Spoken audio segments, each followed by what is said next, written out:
All right, everybody, welcome back to Horn Takes Live. Sean Redfern, your host. It's Longhorn Friday Eve, and Big 12 play kicks off this weekend, and the hate is real, folks. The Hateful Eight have been all upset at Texas and Oklahoma all offseason. It's been a bloodbath on Twitter. Probably a bloodbath on all the social medias with the Hateful Eight just jabbing at Texas, jabbing at Oklahoma.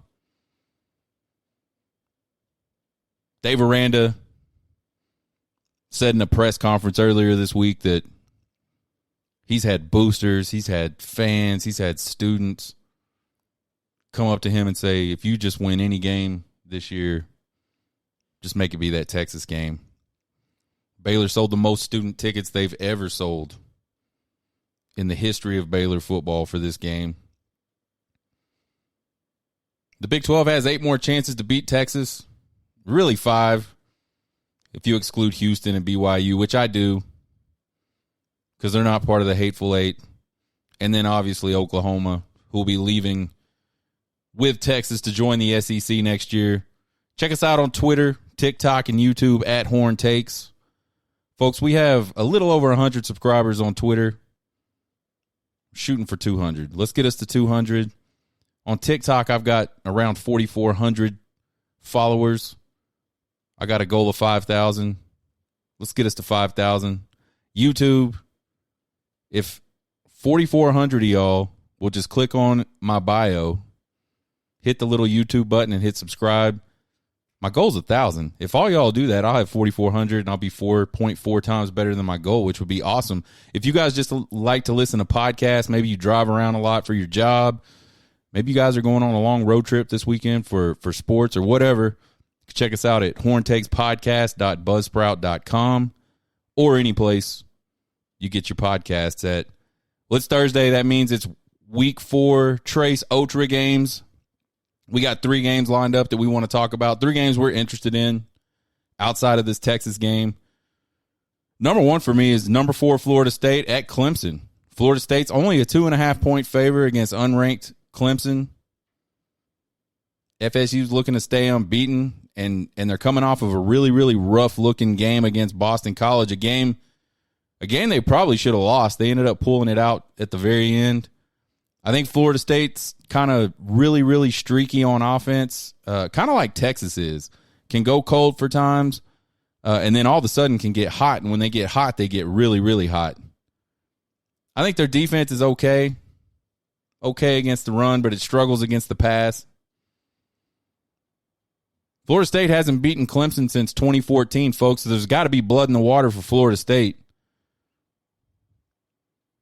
Clemson's looking to bounce back from a really early season loss against Duke where, man, they just absolutely got dominated in that game. If it wasn't for a muff punt by Duke that Clemson recovered pretty deep in Duke territory, Clemson wouldn't even have scored in this game. That's how rough it was for this Clemson team in their opener against Duke. I know games aren't played on paper, but this Clemson defense on paper looks really, really, really good. Under 100 yards per game on the ground, under 150 yards per game through the air, and they're only giving up 19 points a game. Again, I know games aren't played on paper, but the offense looks really, really good on paper. 272 yards per game through the air, 216 yards per game on the ground, scoring 40 points per game. Prediction, I think FSU struggles on the road again. I think they struggled at Boston College. The only really awesome game they've played this year against a decent opponent was a neutral site game against LSU. I think Clemson and Cade Klubnik get it done. I think Clemson wins this game 38-28, folks. Again, I'm no gambler that wins tons of money, so don't take any of my advice and put your money on it because it's probably gonna be wrong, man. But anyway, we're gonna have fun with it. So that's game number 1 of Trace Otra games. Game 2, number 15 Ole Miss at number 13 Bama. This is like a wildly interesting game to me. Bama Bama, despite their struggles last week and sort of their bizarre quarterback controversy that they had for a week, is still a 7-point favorite in this game.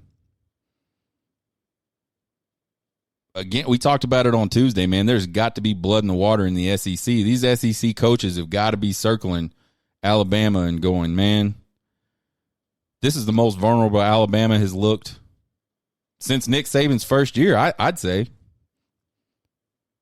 His second year at Alabama, I believe, they went 12-2, and they won the SEC. I believe. Maybe they went 12-2 and they played in the SEC championship game, or maybe I'm just completely wrong. But I feel like they were 12-2 that season. First season was rough. Pretty good second season, and then bam, national champions. So I think this is the most vulnerable Nick Saban and Alabama have looked in almost a decade. You got the loss to Texas at home.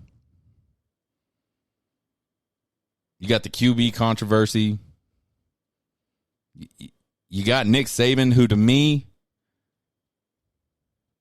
just isn't behaving like Nick Saban. You know, the Nick Saban, the wildly, ridiculously confident and cocky, not cocky, but just demanding Nick Saban. He just doesn't seem like that same guy to me. I think it's interesting to me. I wonder how this Bama team's going to respond with Melrose back at the helm. I mean, I think there's a whole lot of buzz last week after that game against South Florida. You had some of these, national guys. You had Josh Pate talking about, he thinks that the Alabama team kind of took a break on this game, this South Florida game. He thinks they didn't agree with the decision to bench Jalen Milroe, and they kind of showed that out on the field. I don't know about anything like that. I definitely do know, having been in programs where I wasn't confident in certain personnel decisions, that it can affect your play. So it'll be interesting to see if Milroe really has the confidence of the team and what that might do for this team as they go out, try to take on a pretty tough Ole Miss team at home.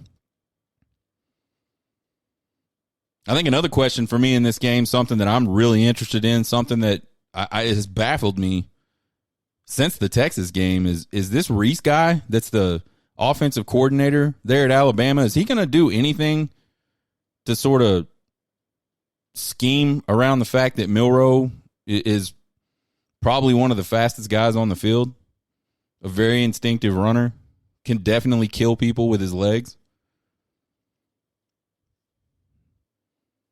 I mean, I think if they're going to be stubborn and they're not going to utilize Milroe to his full potential in the ground game, I think they're going to struggle with teams all season long. I mean, that's a weapon. That's like having to defend two guys with one.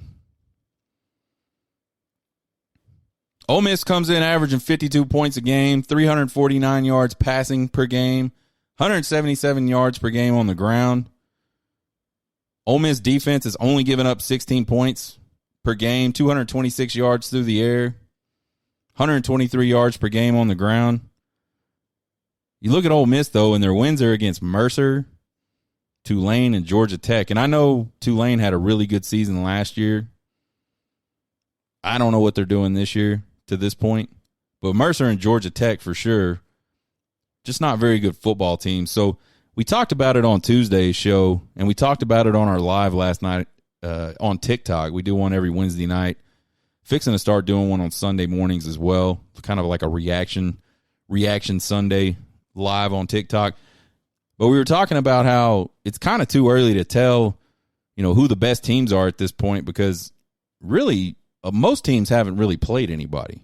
And now you're getting into conference play, and probably over the course of the next 2 or 3 weeks, start to really get a better picture about where these teams truly are relative to the other teams in the country. Ole Miss has 10 sacks already this season, and Bama's been really, really bad at protecting their quarterbacks.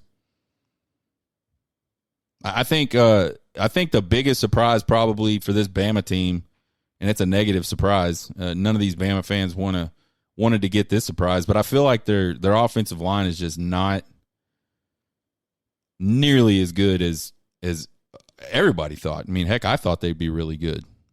Caden Proctor has kind of been just okay. I mean, he's a huge dude. He's physically imposing. But, man, a lot of people have just run right past him. Prediction. This is a tough one for me because I talked a couple shows ago, and actually it was the show Friday night right before the Alabama game. We were on the road. We were in Mississippi. Just got to the hotel. I scrambled to get everything set up and do a live show real quick before we went out. And I talked about how there was two sides to my fandom. There's my heart side, and then there's my logical side. And I'm kind of torn on this one in kind of the same way. I feel like my heart's telling me it's Nick Saban, and Nick Saban, you just don't pick against Nick Saban. You don't doubt Nick Saban. And then there's my logical side that's thinking, man, you've even been talking about it since late last year. Are we starting to see Nick Saban lose his edge? Are we starting to see what you see with all highly successful organizations that are continue to be led by the same person for multiple years? You know, once you start getting up past a decade or so, it's really hard to maintain that level of success. And are we starting to see that taking place there at Alabama? But I'll tell you what, folks, I still think the old man has it. Bama still, despite their struggles this season, has one of the most talented rosters in college football. Probably, it's definitely number 2 if it's not number 1 in talent. I think the O-line gets on track this week. I think with the addition of Milroe back into the lineup, I think he makes some plays with his feet. I think Bama wins this game 35-24 in Tuscaloosa in front of those upset Alabama fans, and proves they're still a force to be reckoned with in the SEC. So my prediction again, 35-24 Bama over Ole Miss. Trace Otra game number 3.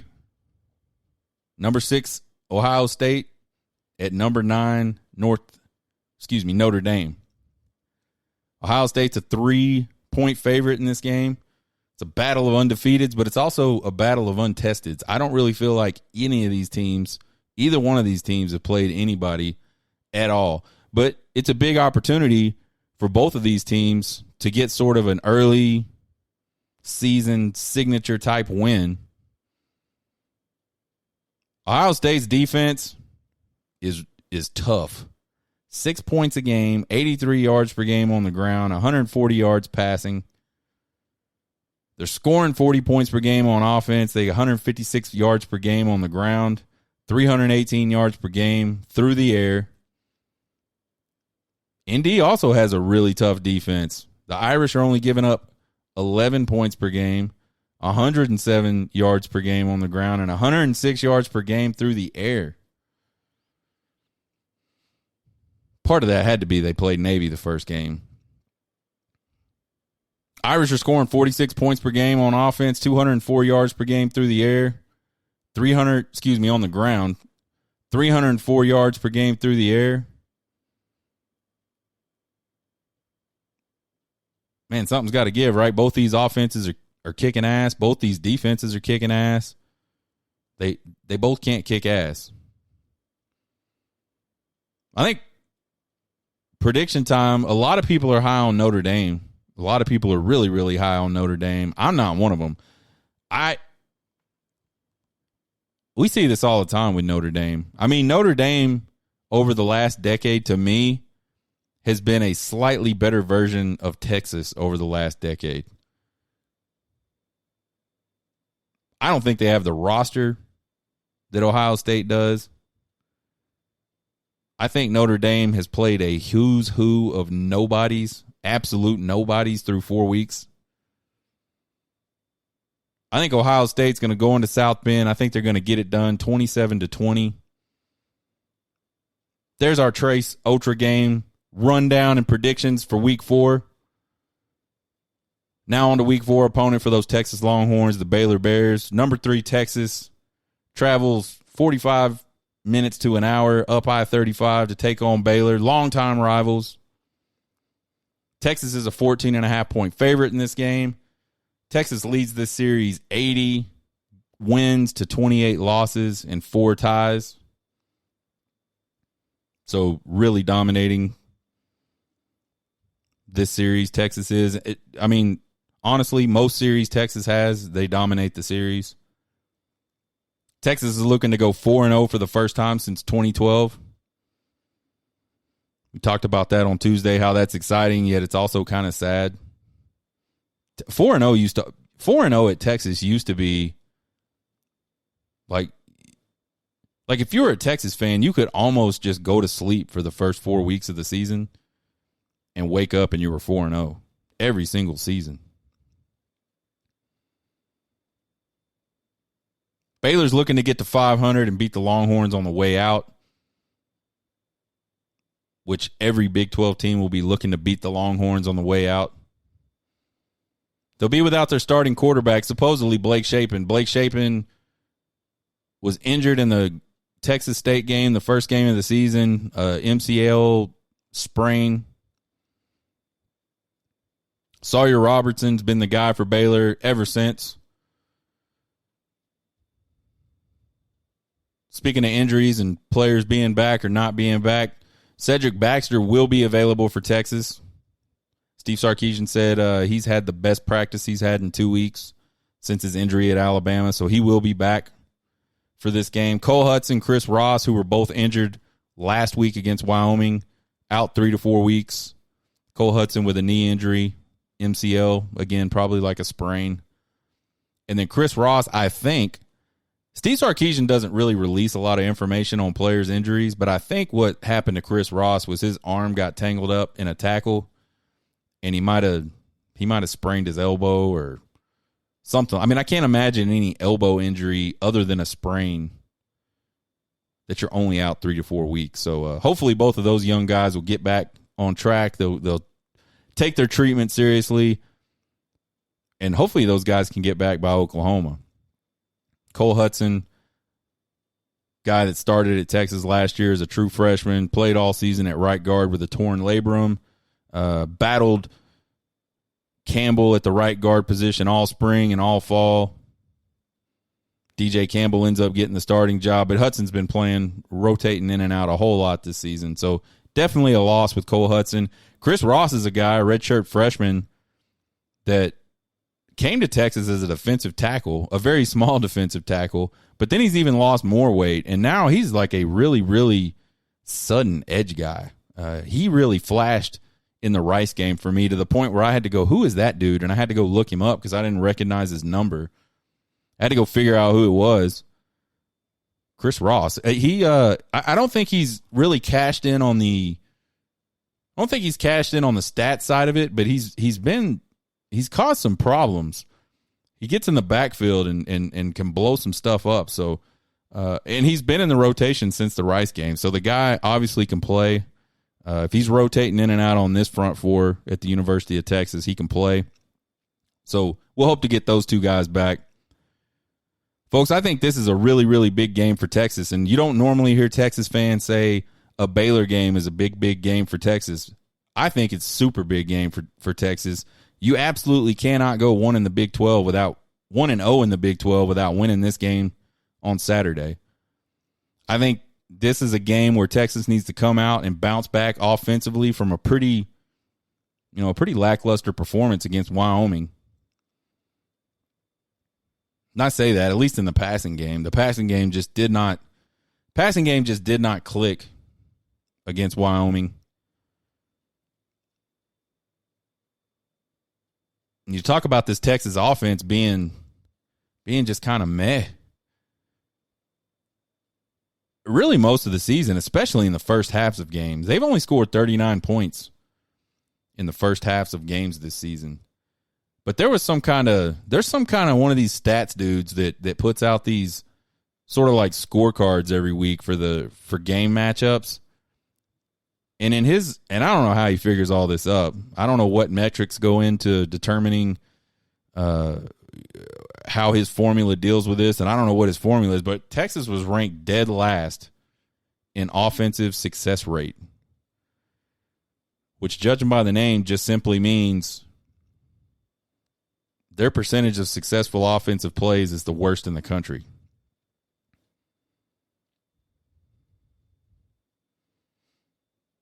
You look at the stats between these two teams, and we do this every week and just try to it doesn't necessarily mean anything, but we try to break it down and look at the stats to kind of help us decide who we think is going to do what and how they're going to do what. Rushing offense, Texas 149 yards a game. Baylor's 166 yards per game. Passing offense, Texas is sitting at 260 yards a game. Baylor just a tick below at 251. Scoring offense, Texas is at 34 points a game. Baylor's at 24 points a game. So offensively, Texas is better in two of the three categories, although not by much. And really, offensively, just statistically, these two teams are almost exactly the same. Now, I think if you look at who these teams have played, I think there's the big difference. And it's impossible to tell. It's impossible to quantify what that's going to look like. Defensively, Texas has given up 96 yards per game on the ground. Baylor is giving up 170 yards per game. Texas has given up 180 yards passing. Baylor 163 yards passing. Texas scoring 14 points a game is all they're giving up. Baylor's giving up 23 points a game. So, again, 2 out of 3 categories. And I think defensively is certainly where this Texas team separates itself, at least statistically, from Baylor. Sean's big questions of the game, and these have kind of been some of the same questions we've had all season long, and we really haven't answered them. Can Sark figure out a way to get a quick start offensively on Saturday? I mean, this team offensively has seemed absolutely dead in the first half of games. And not just dead, just really just not good. Just like not fun to watch. There's no rhythm to anything. There's a lot of drops, a lot of mistakes. Quinn Ewers not being very accurate with the ball in the pass game. A lack of runs. I mean, you look at 2021 and 2022 seasons, this team would come out like gangbusters and score just crazy amounts of points in the first half. And then they couldn't do anything in the second half, and especially in the fourth quarter. To now in 2023, we don't even start playing until the fourth quarter. Texas has scored 21 points in the second half of games 3 times this year. They've done it in the fourth quarter 2 times this year. Sark talked about it, before the season started while they were doing all their fall camp stuff. They really focused on finishing. I think they're doing pretty well at finishing. I think hopefully this week they focused on starting. You look at Baylor's defense, it's a 3-3-5. It's that sort of same defense that TCU runs, Iowa State runs. It's a different look. For a quarterback, you look out there and you just see bodies everywhere in the passing game. And then they play those 3 deep safeties, so there seems to be nothing down the field. But then also when you hand the ball off, there's bodies swarming everywhere. It confuses the offensive lines as well. It's just if you have some really, really good personnel that know how to play that defense, it's a really tough defense to do a whole lot against. But this Texas team, they cannot keep waiting until the fourth quarter to turn it on if they expect to have a successful season. Baylor likes to go deep a lot. Does this Texas front 7 finally get to feast? And can the back end hold up to the long ball? We've seen We've seen Texas struggle a little bit on some longer plays down the field against Alabama especially. Most teams have tried to get the ball out really quickly. So a lot of short stuff. We saw that with Rice. We saw that with Wyoming. Despite that, this team still has 8 sacks. Is this the week that, because Baylor likes to drop back and get the ball down the field, is this the week where we finally start to see some gaudy numbers out of this defensive line and these linebackers blitzing?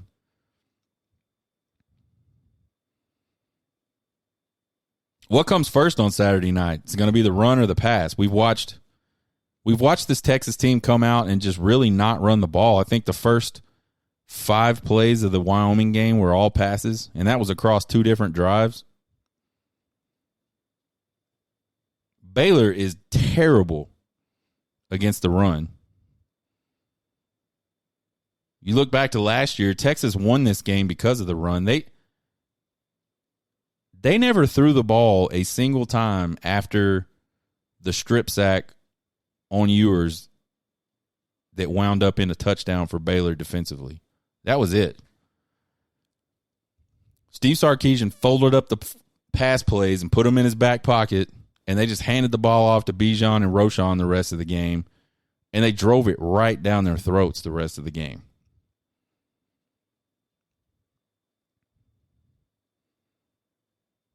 If I have one critique of Steve Sarkisian, it's that he just will not run the football. And if I had to bet on my question, it'll be the latter. The pass will be what we see first against Baylor. Just, please, for the love of God, just run the ball. Like, get some momentum early in a game.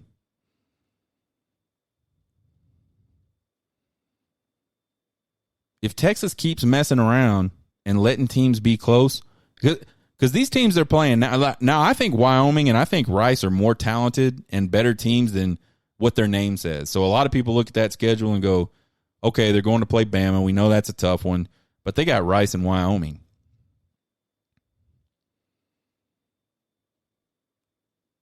Rice and Wyoming so far, their only losses are to Texas.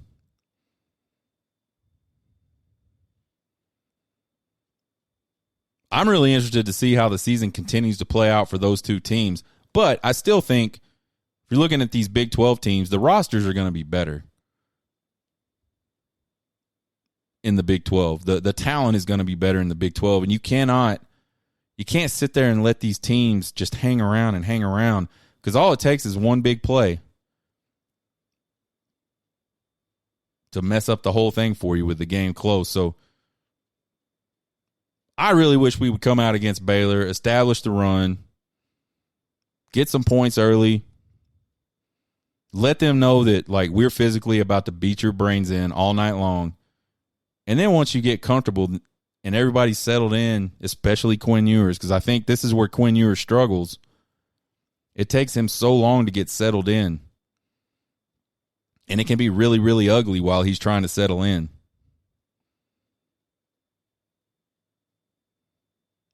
I think another question is, will we truly see this team embrace the hate? Not only this week, but will we start to see it every single week the rest of this season? Because the hate is there. We already talked about it. The hate is coming. Anytime you go on the road now, it's going to be very hostile. You're going to get everybody's best shot from here on out. And we've heard Sark talk about it. We got to just embrace the hate. We know we're going to get punched in the mouth. We might as well punch them in the mouth. We've sort of seen some evolution in this team's mindset from a team that used to kind of lay down. Like, I think Sark's first year, that roster would just lay down in the face of any adversity. And we've seen this team 2 years later, this set of Texas Longhorns, be able to really bounce back from those types of situations. So we're seeing this evolution in mindset and culture. But I really want to see if this team can go on the road against a Big 12 team that's, I mean, they're not that good. and really go in there with a chip on it. I'm ready to see Texas go into a place like Baylor and just kick their ass all up and down the field for 4 quarters. That's how it used to be.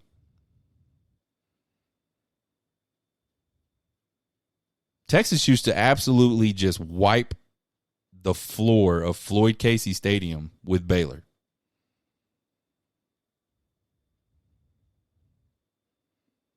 And it's because they went in there with a chip on their shoulder. And they didn't give a shit that it was Baylor. We talked about it during Bama week.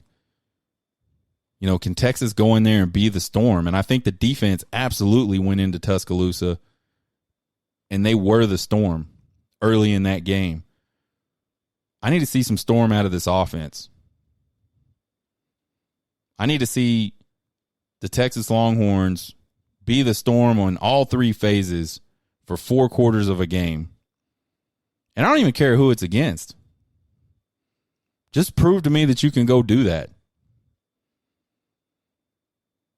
Prediction time, I kind of expect Texas to go start slow in this game again. I mean, we've been hearing it all week. We've been hearing it all season. This week they're really prepared, they're really focused, and then they go out there and they just kind of lay an egg in the first half offensively.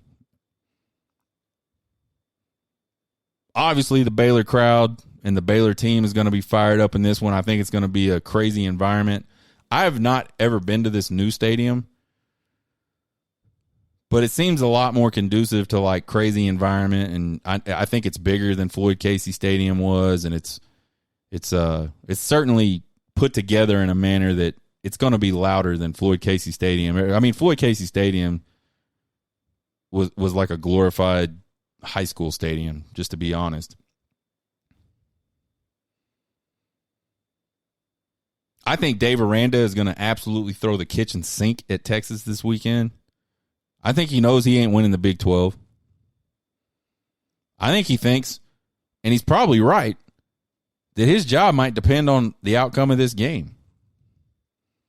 I think Dave Aranda could have a shit season, but figure out a way to win this game, and he's safe for another year. I think if he has a shit season and he doesn't figure out a way to win this game, you might see Aranda get on the hot seat. All that being said, slow start, crazy environment there in Waco, all the stuff Dave Aranda is going to throw at Texas. I think when the clock hits 0, Texas is going to be winning this football game. I think Texas wins this football game 38-17. Just a couple of random college football thoughts, and I know this one is about Texas, but it's kind of just a random thing. It's not particular to this game this weekend. Some people have been asking me, every year when the schedule comes out, you kind of look at it and you say, ooh, that looks like a trap game, or this could be a trap game. And I did that, and I what I came up with was, I think Kansas at home the week before Red River, I think that's a trap game. And I don't mean that negatively. Like, I think Kansas is a good team. I think you look at, like, Kansas State at home after BYU, because I think both those teams are kind of similar in the way they like to play games. They're going to be really tough. They're going to be really disciplined. They're going to try to win ugly games. I think it's probably hard for most collegiate teams to go out and win 2 ugly games in a row.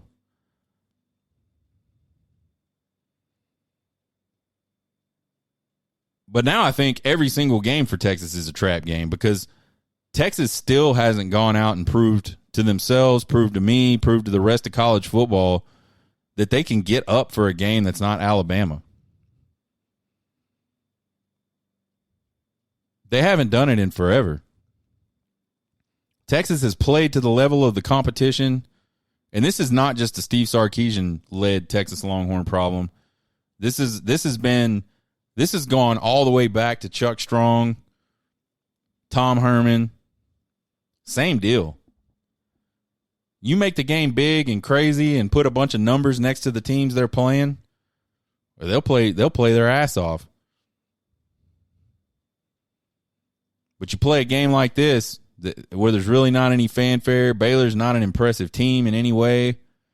It's just Baylor. I think Texas is going to play down. And I think they're going to do that the rest of this season. I hope a switch flips on for them, and I hope Sark can pull that lever, whatever that lever is, that gets them out of that funk. But the truth of the matter is, this team likes the spotlight, but it doesn't like to do the work on a regular week. They got another opportunity to go prove that wrong this weekend as they head to Waco. We talk a lot about Coach Prime because Coach Prime's a big story. It has been since, he took that job at Colorado last year. We've praised Coach Prime. We've praised the Colorado program. We've also had some doubts about Coach Prime. We've had doubts about the Colorado program. I think this one's a fairly neutral topic. A lot of times when I have a little doubt about Colorado, I get beat up on the internet about it. But I don't know if this one's negative. We'll see. We'll see how this one goes.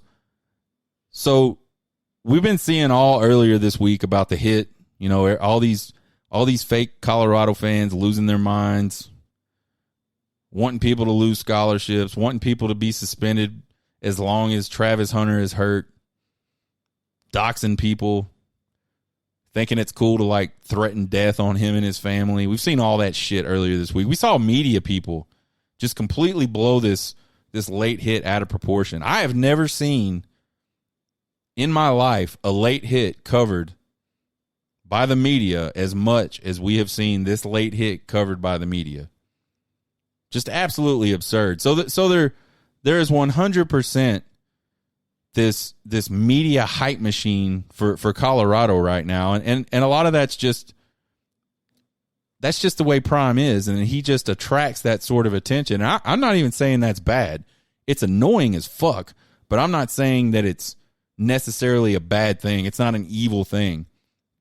But you guys got to admit, this whole shit that happened yesterday where and these are media outlets, posting on Twitter, Coach Prime is pumping the Oregon fight song into practice to get his team ready for crowd noise. And then the little tagline, it's that level of detail that makes Coach Prime great. And I saw this and I was like, are they serious? And so apparently we've reached the stage in Coach Prime cult history where Coach Prime has now invented everything. There is all of these things that Coach Prime does are completely innovative. No other coach has done it. It's like when Judge invented home runs in Major League Baseball. When they would flip the games away from other games to see Aaron Judge try to hit a home run. It's never been done before.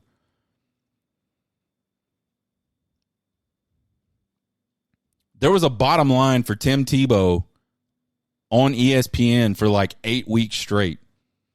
There was it's NFL, NCAA, college basketball, whatever else, Major League playoffs, Tebow. There was a Tebow section on the ESPN bottom line. There's probably a Prime one now, and if there isn't now, there will be. But that's the level of insanity we've gotten to with Coach Prime. And I think even the staunchest of Dion cultists, these guys that think he does no wrong and think that if you say anything that isn't 100% positive about him, that you're a hater, worse other stuff as well. Even these guys got to be laughing at this shit. They have to be. And then, of course, it doesn't take Twitter very long. The duality of Twitter, man. I love the duality of Twitter. You get these really serious horseshit media accounts of this practice going on. And then you get a subset of his new cult, like these fake Colorado fans that never even knew what Colorado was before a few months ago. Those guys are retweeting it, and they're buying into the hype.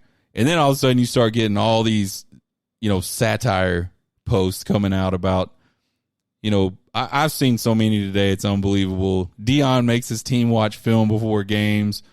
It's that level of detail that makes Coach Prime great. Anything you can think of that every other single coach on the planet has done and does do every single week. Like, folks, I don't know if you know this or not. Hopefully, if you're listening to this show, you do. Coach Prime is not the first coach that's pumped loud music or fan noise over speakers at practice to get his team used to loud noise. He's not. He didn't invent that. He didn't invent sunglasses. I get a lot of shit for wearing sunglasses inside. Coach Prime wears sunglasses inside, and all you guys think it's the coolest thing in the world. I wore sunglasses inside before Coach Prime wore sunglasses inside.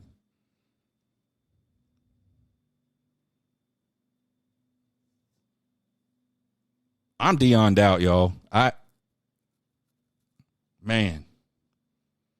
The thing is, like, I don't have anything against Deion. Just like I didn't have anything against Tim Tebow. I don't have nothing against Tim Tebow, but God almighty, I got so tired of everything being about Tim Tebow. Just like I'm getting real tired of everything. All coverage now, all media tweets. I mean, this dude, RJ Young, I think he used to actually talk about other college football teams. All he tweets about now is Deion Sanders and Colorado.